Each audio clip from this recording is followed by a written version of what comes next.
তোমাদেরকে এবার দেখাই। আমি কয়েকটা জিনিসই মাত্র কিনেছি, প্রত্যেকবার তো সবার জন্য কিছু আনা যায় না। আগেরবার যাদের জন্য আনিনি, এবার তাদের জন্য এনেছি। কয়েকটা জিনিসই কিনেছি, এই জিনিসগুলো কিনেছি কাঠের, তোমার সাথে এবার শেয়ার করছিলাম। Good morning everyone, welcome back to the channel Roj Namcha. ঘড়িতে বেজে গেছে 9:45। আজকে সকালটা হয়েছে একটু দেরি করি। কালকে রাত্রে শুয়েছি তো 1টার সময়, ঝনক শুয়ে পড়েছে 12টায়, এখনও ঘুম থেকে ওঠেনি, তুলিও নি। দুটো দিন খুব পরিশ্রম করেছে, হাঁটাহাঁটি একভাবে তো হাঁটতে হয়েছে, কোলে খুব একটা ওকে নেওয়া হয়নি, তাই ভাবলাম আজকে একটু বিশ্রামই নিই। ঘোরার ব্যাপারটা শেষ হলো।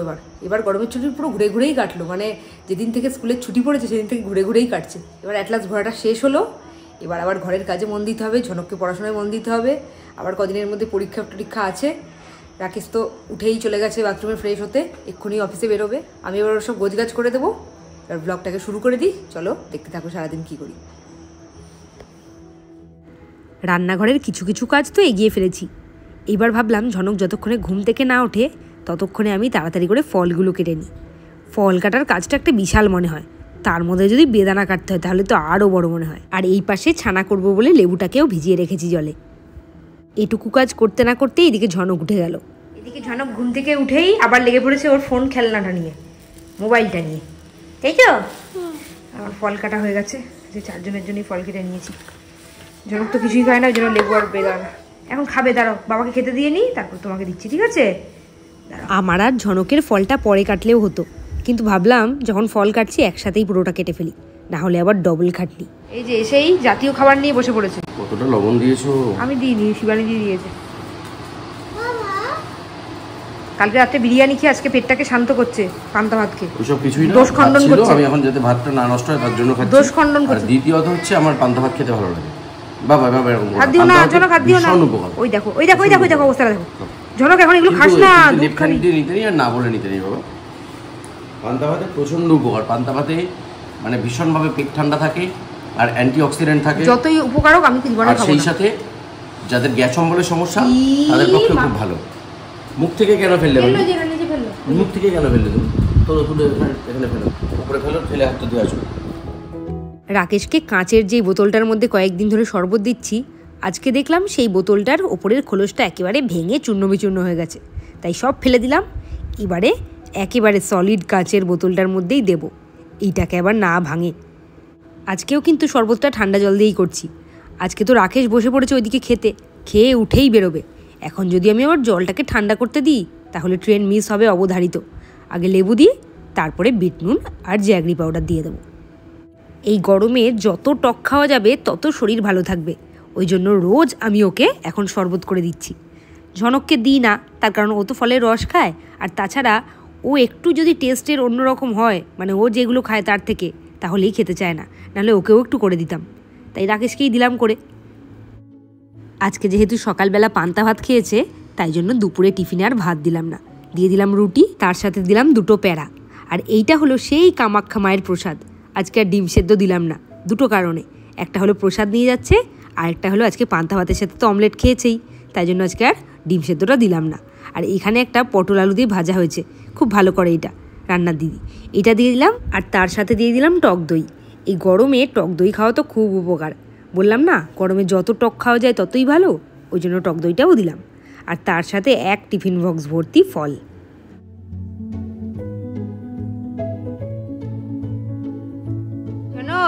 বাবাকে টাটা করে দে। বেরিয়ে যাচ্ছে, এদিকে বাসি বিছানা এখনো পড়ে আছে। এই অবস্থা আমার, এমন দৌড়চ্ছি। আর এই দিকটার অবস্থা দেখো, সব কাজকর্ম সেরে তারপর এগুলো করেছি আমি। তোমার এডিট করে কালকে ঘুমিয়েছি 2:15 নাগাদ, যে কারণের জন্য এটা শুনে আমি খুবই খুশি হয়েছি, কারণ ওই কাজটা করতে আমার ঠিক 1 ঘন্টা টাইম লাগতো, আর ঝনককে চুপচাপ বসিয়ে রেখে ওটা করা আমার খুব কঠিন, তাই জন্য থ্যাংক ইউ। ও বাবা, ঝনকের হাতে কি মেনু দিয়েছিল? কিছু করার টাইম পাইনি, তাড়াতাড়ি উঠতেও পারিনি। চলো, ওই যে এক স্তূপ জিনিস পড়ে আছে, এক স্তূপ গুছিয়েছি, সব গুছিয়ে দিয়েছি। এই যে ব্যাগ রেডি, 10টা বাজতে 10-এ বেরোচ্ছি। ঝনককে এখনো খাওয়াইনি, এবার ঝনককে খাওয়াবো, তারপরে আমি কাজ করবো। এটা কে দিয়েছে? হ্যাঁ, মেনুকে থ্যাংক ইউ বলে দাও তো একটা। হ্যাঁ, বাবাকে টাটা করে দাও। কোন বাড়িতে যাবে? ও বাবা, তোমার বহুত দেরি আছে, তখন কি থ্যাংক ইউ বলবে? এই ও আয়ারল্যান্ডে গিয়ে থ্যাংক ইউ বলে আসবে মেনোকে। আর আজকে এমন হাস্যকর ব্যাপার হয়েছে, ঘুম থেকে উঠে গেছি তাড়াতাড়ি, তারপরে যখন শুয়েছি আরেকবার ভাবলাম যে এত তাড়াতাড়ি উঠবো, তখন 8টা 10-এ ঘুম ভেঙেছে। উঠে দেখছি গীতা দি এখানে দাঁড়িয়ে দাঁড়িয়ে সব। আমি ডাকছি, তুমি ডেকেছো মানে? কালকে এত টায়ার্ড ছিলাম, এসে দেখছি গীতা দি জামা কাপড়গুলো সব ভাঁজ করছে দাঁড়িয়ে দাঁড়িয়ে। আমার বাড়ির গীতা দি এইরকমই আমার হেল্পিং হ্যান্ড। আরে এখন যাচ্ছে, আসবে সেই সন্ধ্যের সময়। আচ্ছা তো ফোন নিয়েছো? মানি ব্যাগ নিয়েছো? রাকেশ অফিসে বেরিয়ে যাওয়ার পরে ঝনককে খাইয়ে দিয়েছি। এবার নিজে একটু শান্ত মনে খেতে বসবো। সকালবেলা খাওয়াটাও যেন তাড়াহুড়োর মধ্যেই আমার হয়। এখন আমার স্কুল ছুটি আছে, তাই জন্য একটু বসে খাচ্ছি। এরপর থেকে যখন স্কুল খুলে যাবে তখন তো সেই দৌড়তে দৌড়তেই খাবো। একদিকে কাজ করব আর আরেকদিকে মুখে ঢোকাবো। বেশ কয়েকটা দিন ঘুরে ঘুরে কাটলো। এবার বাড়ির কাজে মন দিতে হবে। বাড়িতে একেবারে চারিদিকটা তছনছ হয়ে আছে। এদিকে জামা কাপড় পরে আছে, ওইদিকে ব্যাগপত্র উল্টো পাল্টা হয়ে পড়ে আছে। অরুণাচলের ব্যাগটা মানে ট্রলিটা আজকে রাকেশকে দিয়ে তোলালাম, বাধ্য করেছি তুলতে। বলছিল যে আজকেও তুলবে না, দেরি হয়ে গেছে। আমি জোর করে তুলিয়েছি। আমাদের বাড়িতে চারিদিকে শুধু ব্যাগে ব্যাগময়। রাকেশের 2টো ব্যাগ, ঝনকের 2টো ব্যাগ, আমার একটা ব্যাগ, মানে চারিদিকে শুধু ব্যাগ ভর্তি হয়ে থাকে। এরপরে আবার যদি ঘুরে ফেরার পরে ব্যাগগুলো পড়ে থাকে তাহলে মনে হবে বাড়িটা ব্যাগের দোকান। খাওয়া দাওয়া সেরেই এসে গেছি আগে বিছানাটা তুলতে। ঘরে বিছানা পড়ে থাকলে খুব অস্বস্তি হয়। আর জানলা দরজাগুলো একভাবে বন্ধ কয়েকদিন ধরে। আজকে সব খুলে দেবো যাতে ঘরে একটু আলো বাতাস ঢোকে। কালকে রাত্রে ফিরে ডাই করে রাখা এবার ব্যাগগুলো গুছিয়ে নিই। কালকে আমরা খেয়ে দিয়ে ফিরেছিলাম 12টার সময়। তখন কি আর ইচ্ছে হয় এগুলো গোছাই? তাও কিছু কিছু জিনিস গুছিয়ে রেখেছিলাম, আর বাকিগুলো এখন গুছিয়ে নিচ্ছি।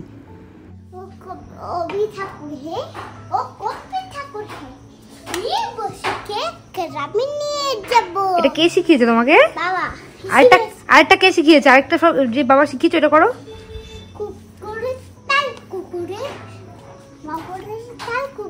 বাবুদের তাল পুকুরে, তারপর হাবুদের ঝনকের কথাগুলো শুনলে আমার এত হাসি পায়। আমি তো জামা কাপড় গোছাচ্ছি সব। ওই রুমকে যে আমি জামা দিয়েছিলাম অরুণাচলে যাওয়ার সময়, ওইটা প্লাস্টিকে করে রাখা ছিল। এবার আজকে দেখছি যে প্যাকেট ট্যাকেটগুলো সব গোছাচ্ছি, একসাথে গোছাচ্ছি। জামাগুলোকে এরকম খাটের উপর রেখেছি। আর ঝনক একটু পরে এসে আমাকে কি বলছে বলো তো? কি বলছে শোনো। ঝনক, এটাতে কিসের গন্ধ?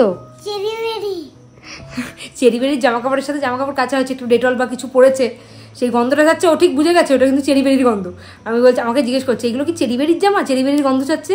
আমি তখন বলছি না, এগুলো মিমি নিয়ে গেছিলো, মিমি তো চেরিবেরির সাথে থাকে, ওই জন্য চেরিবেরির গন্ধ হয়ে গেছে। অবস্থাটা শুধু ভাবো। বেশিরভাগ দিন তো রাকেশই ঝনককে স্নান করিয়ে দেয়। আজকে সবারই উঠতে একটু দেরি হয়েছে। কালকে তো অনেক রাতে ঘুমিয়েছি সবাই। আর তাছাড়া আমিও আজকে বাড়িতে আছি, তাই ঝনককে আজকে স্নানটা আমিই করাচ্ছি। আর 2 দিন ধরে যা ঘেমেছে না, একেই তো ঘেমেছে, তারপরে আবার সমুদ্রে গেলে একটা কেমন আলগা যেন আঠা আঠা ভাব যেন মনে হয় গায়ের মধ্যে তৈরি হয়েছে। তাই আজকে একেবারে ভালো করে বডি ওয়াশ দিয়ে ঘষে মেজে স্নান করিয়েছি। ভালো করে ঘষে মেজে স্নান করালে কি হবে, যা চঞ্চল বাচ্চা আর যে গরমটা পড়েছে, স্নান করে বেরোনোর সাথে সাথেই যা দৌড়োদৌড়ি শুরু করলো, একেবারে ঘেমে আবার স্নান করে গেল।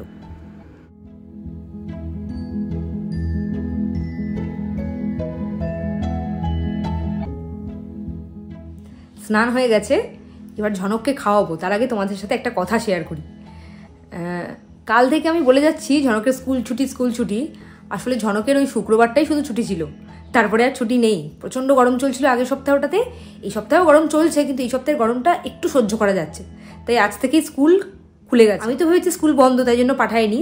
যদি জানতাম স্কুল খোলা তবেও আজকে ঝনককে পাঠাতাম না। আজকে উঠেছে অনেকটা দেরি করে, কালকে রাত্রিবেলা খুব টায়ার্ড ছিল, অনেকটাই ঘুমিয়েছে। আর আমার এক বান্ধবীর ছেলে ওই স্কুলেই পড়ে। এবার ওর কাছ থেকে আমি দরকার হলে ফোন টোন করে সব কিছু জানি। ওর কাছে আমি ভাগ্যিস ফোনটা করলাম। আমি তো ভেবেছি ছুটি, এখন ছুটি যতদিন না নোটিশ দেয় ততদিন বন্ধই থাকবে, এটাই ভেবেছি। ভাগ্যিস ফোনটা করলাম, কাল থেকে তাহলে স্কুলে পাঠাতে হবে। এবার যদি না ফোন করতাম তাহলে কাল থেকেও আবার কামাই হয়ে যেত। এবার তাড়াতাড়ি করে ঝনককে খাইয়ে দেবো, 2টো প্রায় বাজতে চললো।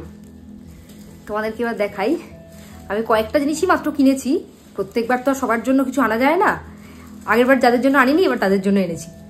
কয়েকটা জিনিসই কিনেছি। এই জিনিসগুলো কিনেছি কাঠের, তোমার সাথে এবার শেয়ার করছি। দাঁড়াও,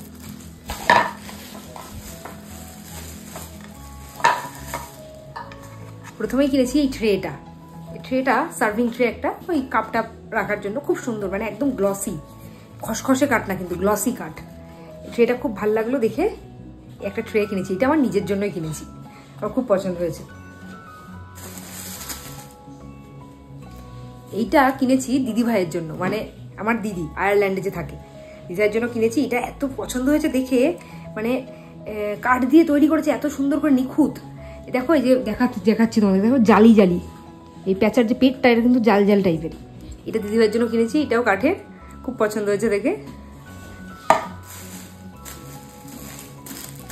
আর রুমের জন্য কিনেছি, আমার বোনের জন্য কিনেছি এইটা। ও এইসব খুব কালেক্ট করে, ফ্রিজ ম্যাগনেট, এই হরিণটা কিনেছি ওর জন্য, ব্যাস এই কিনেছি। এবার আর কিচ্ছু কিনিনি। আর ঝনকের দিদিভাইয়ের জন্য সামান্য সাজা গজার জিনিস, বাচ্চারা তো এইসব জিনিসের মর্ম বোঝে না। আর এবার একটা ব্যাগ নিয়ে এসেছিলাম ওর জন্য, আর এবার এনেছি একটা ক্লিপের সেট, ক্লিপ গার্ডার এইসব। আর ঝনক তো খেলনা কিনতেই আছে। প্রথম দিন একটা বালতির যে বেলচা এইসবের একটা সেট কিনলো, পরের দিন একটা ফোন কিনলো, ওয়াটার গেম, এইসব কিনতেই আছে। এই কয়েকটা জিনিসই কিনেছি, বেশি লাগেজ তো করিও নি, নিয়ে যাইও নি আর নিয়ে আসিও নি। এই 3টে জিনিস কিনেছি, রুমকে আর দিদিভাইকে দেবো। আগের বার ঘুরতে গিয়ে ওদের জন্য কিছুই কেনা হয়নি, তাই জন্য এবার ওদের জন্যই কিনেছি। সন্ধে বেজে গেছে 6:30, রাকেশ সবে অফিস থেকে ফিরলো। আর আসার সময় কি নিয়ে এসে যাবো, ওর প্রিয় জিনিস, এইখানে আম, এইখানে আম, আম আনতে 1 কারি আম নিয়ে এসেছে। আমি তো খুব একটা আম খাই না, ও খায়। এই এত আম নিয়ে এসেছে, ভাবলাম এখন আমি কেটে দিই, তাই আম কাটতে বসে বললাম। এইবার বেরিয়ে গেছি ঝনককে পড়তে নিয়ে। অনেক দিন বেশ ওর পড়ার কামাই হলো। প্রথম কয়েকদিন ওর টিচার ছিলেন না, আর তারপরে আবার আমরা ঘুরতে গেছিলাম। এই সব কিছু মিলেমিশিয়ে অনেক দিন বেশ কামাই হলো। আজ থেকে আর কামাই করানো যাবে না, রোজ পাঠাতে হবে। বেরিয়ে তো গেছি, কিন্তু আকাশের যা অবস্থা দেখলাম যখন তখন ঝেপে নামতে পারে। শুনছিলাম আজ থেকে নাকি নিম্নচাপ হবে। পড়তে দিয়ে এসেছি, এ ঘুমিয়ে পড়েছে। দিদার সাথে কথা বলতে এসেছি, কিন্তু দিদা এখন ফোনে ব্যস্ত, সব ঘোরার গল্প বলছে তাকে জানো। আর মা বসে আছে, সব দেখার আর কি সব বলছে। না না এটা ঘুম দিয়েছে। না না কি বানিয়েছিস তুই এটা আটা দিয়ে? রবীন্দ্রনাথ ঠাকুর। দেখি। পড়তে গিয়ে ঝনকেই মাখা আটাটা আদায় করে নিয়ে এসেছে, আর এটা দিয়ে এখন নানা রকম বানাতে থাকছে। ও নাকি ওইটা রবীন্দ্রনাথ বানিয়েছে। বাচ্চাদের কল্পনার জগৎটা কতটা সুদূর প্রসারী, তাই না? আর যেটা হাত থেকে পড়ে এর শেপটা নাকি পুরো নষ্ট হয়ে গেছে। এবার বলছে দেখা যাক কি বানাই। দেখো কি করছে ওইটাকে নিয়ে। ঝনককে খাইয়ে দেয়ই তাড়াতাড়ি করেই শুয়ে দিয়েছিলাম, আর এসে দেখি এই ঘরে এই অবস্থা চলছে। উঠতে উঠতে উঠতে উঠতে উঠতে উঠতে উঠতে উঠতে এতগুলো কি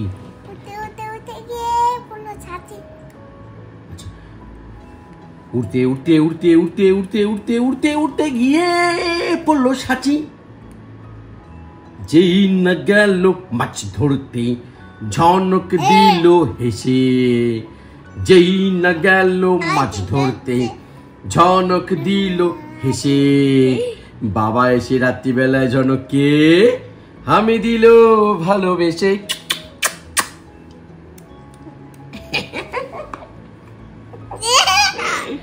আজকে রাকেশের রাত্রে আর কোনো কাজ নেই, ওই জন্য ছেলের সাথে এসে এখন চলছে খুনসুটি। আর আমি ভাবলাম যে এদেরকে আর ডিস্টার্ব করে লাভ নেই, আমি আমার কাজকর্ম সারি, তাই জন্য ওদেরকে ওদের মতোই ছেড়ে দিলাম।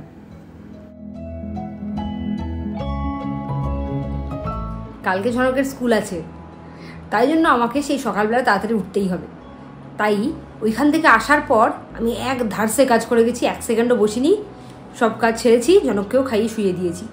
শুয়ে তো দিই ওকে তাড়াতাড়ি রোজই, কিন্তু ও তো ঘুমোয় না। দেখো এখনো জেগে আছে, কি ভাবছে ওই জানে। আর বেশি কথা বাড়াবো না, আজকের ব্লগটা শেষ করে দিই এখানেই। কালকে একটা নতুন ব্লগ নিয়ে দেখা হবে তোমাদের সাথে। চলো, গুড নাইট।